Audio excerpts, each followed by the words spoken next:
Olá pessoal, tudo bem? Meu nome é Thiago, porque eu sou um dos sócios aqui da Capitalizo, que é uma empresa de análise e recomendações de investimentos.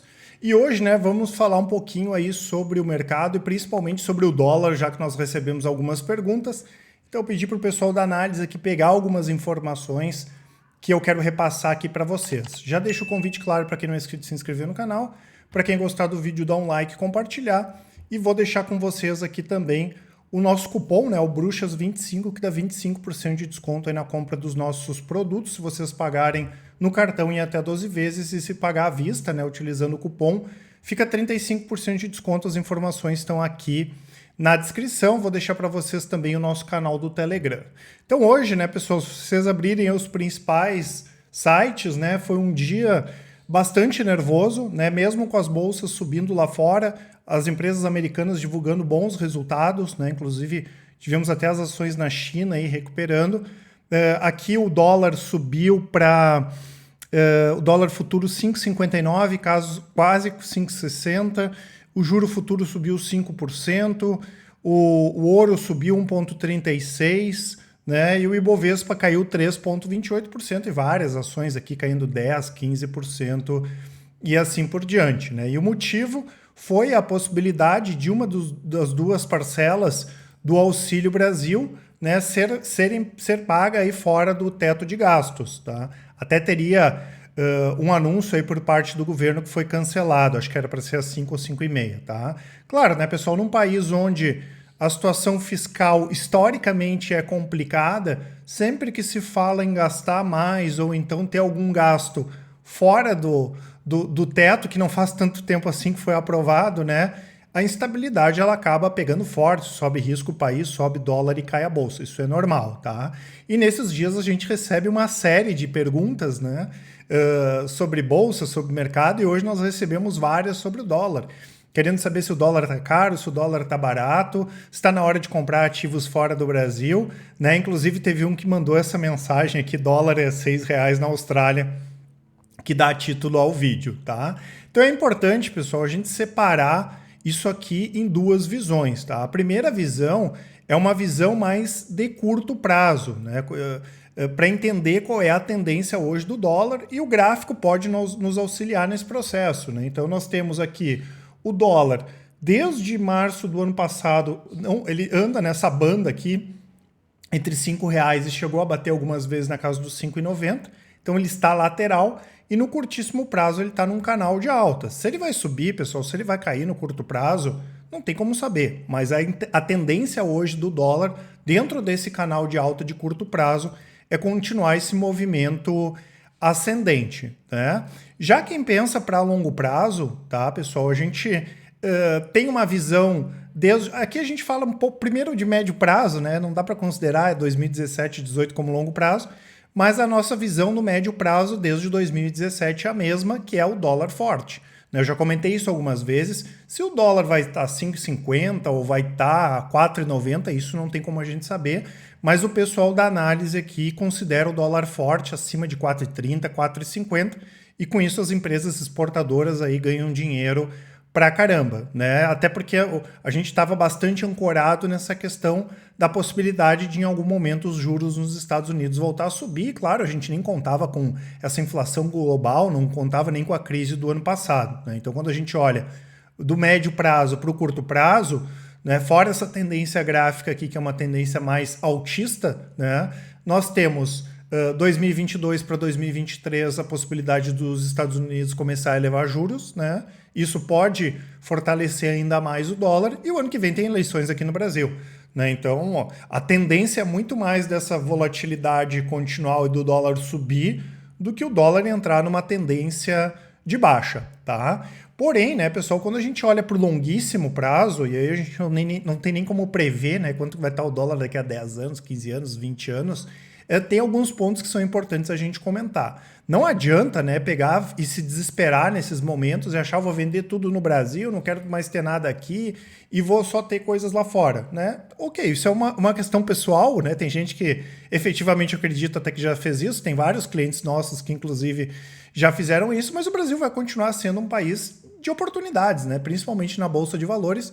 nós temos excelentes empresas, excelentes negócios que vão continuar performando bem no longo prazo e que as ações podem subir, inclusive, muito mais que lá fora, até porque o prêmio de risco aqui é maior, tá? Outra questão, pessoal, ninguém precisa ver acontecer alguma coisa ruim aqui no Brasil, como uma crise política ou econômica, para saber que isso aqui acontece, que aqui tem problema, né? Então é importante sim a gente estruturar a nossa carteira de forma que a gente não fique exposto 100% no Brasil para não passar sempre por esses problemas, né? De política, de economia e esse tipo de coisa. Outra questão, pessoal, é que economias como a dos Estados Unidos, é uma economia muito mais forte que a nossa, não tem como comparar a economia americana com a economia brasileira, e o dólar é a moeda mais forte do mundo, né? Isso vai continuar ainda por vários anos. A gente vai estar vivo quando a China ultrapassar os Estados Unidos como a maior economia do mundo? Sim, né? Mas no PIB, no bruto, né? Se a gente pegar lá no per capita, talvez nem meus netos estejam vivos aí quando a China ultrapassasse, um dia ela vai ultrapassar os Estados Unidos no PIB per capita, né? Claro que a gente fala muito de Estados Unidos porque a vantagem é que através da Bolsa Americana, e aí eu tô falando, eu posso investir num fundo de investimento, num BDR, posso abrir uma conta numa corretora lá fora e comprar um estoque. A diferença é que através da Bolsa Americana nós temos acesso aos principais ativos do mundo. As principais empresas do mundo estão nos Estados Unidos, né? Então eu tenho na minha carteira, por exemplo, empresas de Singapura, a gente está de olho numa empresa da Coreia do Sul, né? Então as maiores empresas estão lá nos Estados Unidos. E quando a gente olha no longo prazo, a questão principal é que o investidor ele fica muito mais preocupado com essa questão de curtíssimo prazo, se o dólar está caro ou se está barato, sendo que quem pensa para longo prazo tem que estar muito mais preocupado em ser sócio de empresas, né, que tem receita em dólar, né, justamente para a gente ter essa diversificação. E pensando em empresas que vão ter negócio no mundo todo, né? Não ter só negócios aqui no Brasil. Inclusive, hoje nós escrevemos no nosso mailing diário, né, na newsletter diária, a importância do dólar, né, dos investimentos em dólar, que são uma questão de sobrevivência do investidor, ele pensando no longo prazo, né? Que toda vez que tem essa instabilidade, os investidores eles lembram que eles podem investir em outros países e outras moedas. Foi o que eu comentei antes. A gente não precisa ver acontecer alguma coisa ruim para saber que efetivamente ela vai acontecer.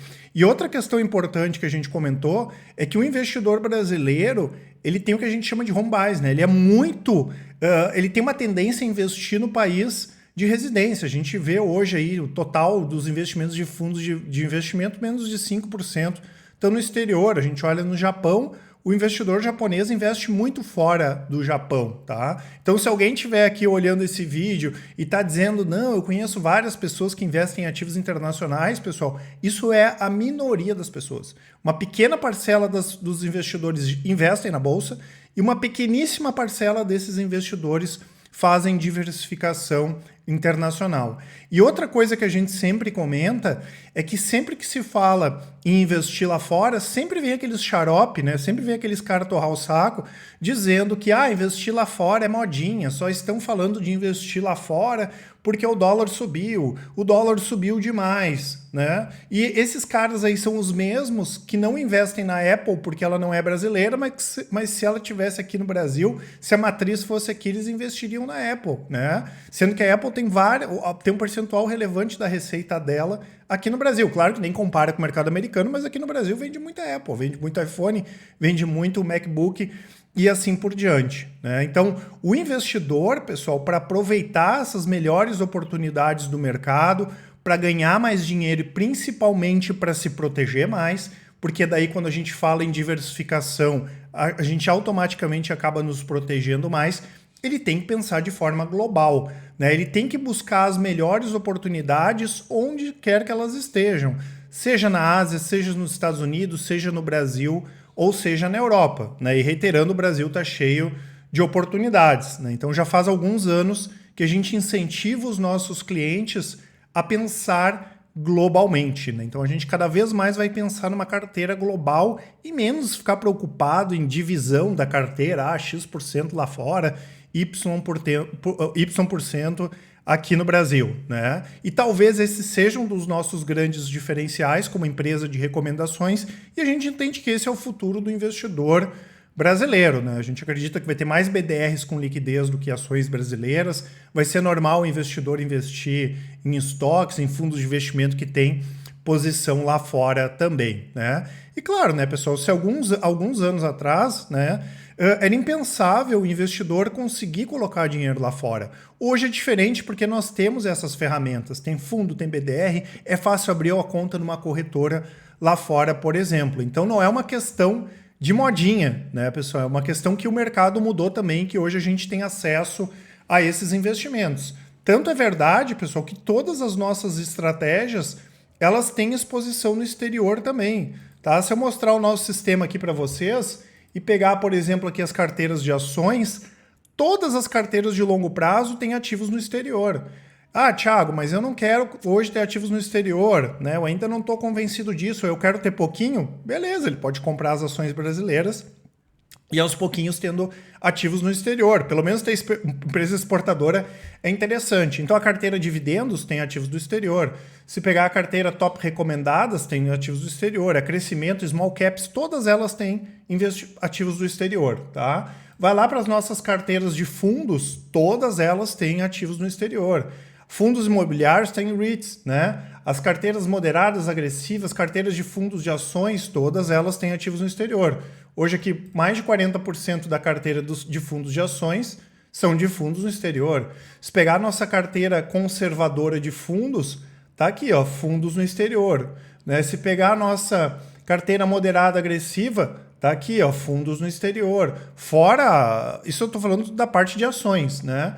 Se pegar lá as carteiras diversificadas, todas elas têm exposição no exterior, né? Pega aqui, por exemplo, o meu portfólio de longo prazo, 90% da carteira ou são empresas brasileiras ou são empresas brasileiras que têm receita lá fora ou são empresas estrangeiras, né? E olha o que acabou ajudando em termos de rentabilidade de 2017 para cá ter essa diversificação, né? Hoje foi um dia que a carteira não sofreu muito, mesmo com a bolsa caindo forte aqui, né? Deu quase 400% de retorno contra 82% do Bovespa e 92% do S&P desde 2017. Né? Se pegar nos últimos 12 meses, 61 contra 30 contra 12. Né? A mesma coisa que a nossa estratégia de médio prazo, rastreador, onde tem uma parte boa do patrimônio da minha família. Eu já falei várias vezes sobre essa estratégia. Aqui são operações de 3 a 6 meses. Hoje, quase metade das operações em andamento, e são aquelas que estão dando mais positivo, são em BDRs. Né? Hoje, inclusive, a gente abriu uma posição nova num BDR. Né? E olha o desempenho da estratégia de janeiro do ano passado para cá, 90 contra menos 4. Olha o desempenho histórico da estratégia, 1954 contra 74 do Ibovespa. Então, aproveitar essas oportunidades, pessoal, não é uma questão de modinha, não é questão se o dólar está caro, se está barato, se a gente vai prever o que vai acontecer, mas é uma questão de sobrevivência pensando no longo prazo, tanto em ganhos quanto proteção de carteira. Então, se alguém está me vendo, né, e não tem investimentos no exterior, não importa, tá, pessoal? Essa questão do dólar de curto prazo que eu comentei é o momento de investir lá fora. E claro, mesmo para aquele investidor que não quer ter exposição a dólar, ele pode investir em fundos, nós mesmos recomendamos, que fazem hedge, né? Então não tem a variação do dólar, mas o investidor está exposto simplesmente aos ativos lá fora. Então se a Apple sobe 50% e o dólar cai, não importa, a gente vai receber só a rentabilidade da Apple lá fora, tá certo, pessoal? Essas informações que eu queria passar para vocês. Não esqueçam de aproveitar o nosso cupom, informações na descrição. Lembrando que se vocês pagarem à vista, 35% de desconto e até 12 vezes no cartão, 25%. Vou deixar os produtos aqui embaixo, né, para vocês conhecerem mais. E de qualquer forma, né, pessoal, qualquer dúvida que vocês tiverem, mandem um e-mail, contato@capitalismo.com.br, ou então mandem um áudio, uma mensagem para a gente pelo Telegram ou pelo WhatsApp, link aqui na descrição. Né? Com certeza o pessoal do atendimento vai auxiliar a todos, tá certo? Um grande abraço e ótimos investimentos. Até mais!